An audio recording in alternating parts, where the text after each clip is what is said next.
रसोई का बंटवारा। यह कथा है एक छोटे से गांव की, जहां शांति और हर्ष का माहौल था। उस गांव में एक सयानी और कुशल महिला रहती थी, जिसका नाम था जानकी। जानकी का एक बड़ा परिवार था, जिसमें उसका बेटा रामू, बहू सीता और उनकी 3 छोटी बच्चियां शामिल थीं। जानकी की रसोई पूरे गांव में मशहूर थी, क्योंकि वह हर पकवान को अपने हाथों से बनाकर स्वाद में 4 चांद लगा देती थी।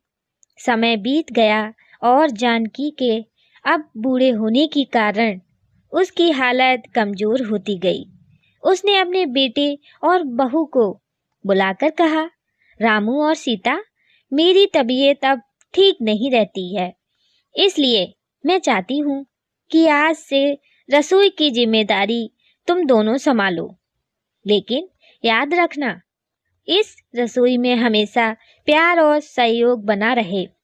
रामू और सीता ने उसकी बात मान ली और रसोई का काम संभालने का जिम्मा लिया।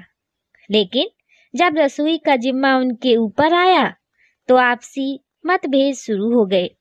रामू चाहता था कि खाना बनाना सिर्फ उसकी जिम्मेदारी हो, जबकि सीता भी रसोई में अपना योगदान देने की इच्छा रखती थी। धीरे धीरे ये मतभेद झगड़े में बदल गए और रसोई का वातावरण गर्म हो गया।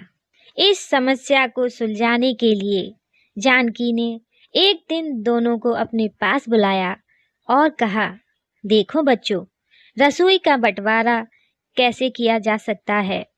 एक रास्ता निकालना ही पड़ेगा ताकि सब कुछ शांति से चले। जानकी ने सुझाव दिया कि रसोई को 2 हिस्सों में बांटा जाए, एक हिस्सा रामू का और दूसरा हिस्सा सीता का। अगले दिन से रामू और सीता ने अपना अपना हिस्सा संभाला।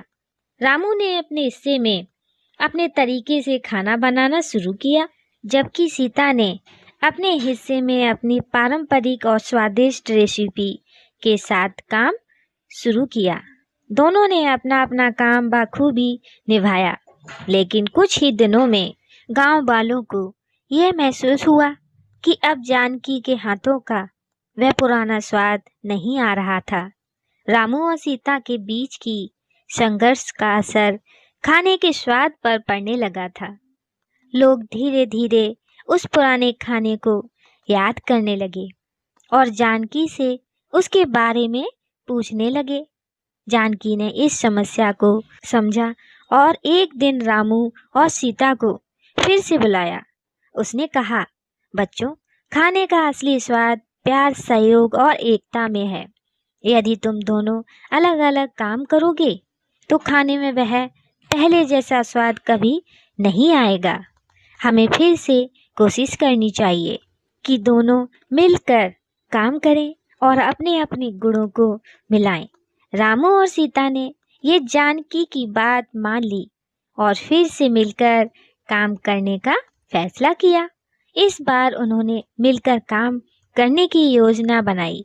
रामू ने सीता की रेसिपी को ध्यान से सीखा और सीता ने रामू के खाने बनाने की तरीके को समझा। दोनों ने मिलकर खाना बनाना शुरू किया और धीरे धीरे रसोई में फिर से वही पुराना स्वाद लौट आया। गांव वाले फिर से जानकी की रसोई के खाने की तारीफ करने लगे। इस बार रामू और सीता के बीच कोई मतभेद नहीं था। दोनों ने मिलकर काम किया और रसोई को पहले से भी अधिक शानदार बना दिया। वे समझ गए थे कि जब तक सहयोग और एकता नहीं होगी, तब तक कोई काम सफल नहीं हो सकता। इस प्रकार रसोई का बंटवारा अब एकता और सहयोग में बदल गया। जानकी के आशीर्वाद और रामू सीता के मेहनत से उनकी रसोई गांव की सबसे प्रसिद्ध रसोई बन गई। जानकी ने उन्हें यह सिखाया कि किसी भी काम में सफल होने के लिए प्यार, सहयोग और एकता बहुत महत्वपूर्ण है। दोस्तों, कहानी कैसी लगी कमेंट में बताइएगा, लाइक सबका शेयर भी कीजिएगा। हमारी अगली कहानी के लिए जय श्री राधे।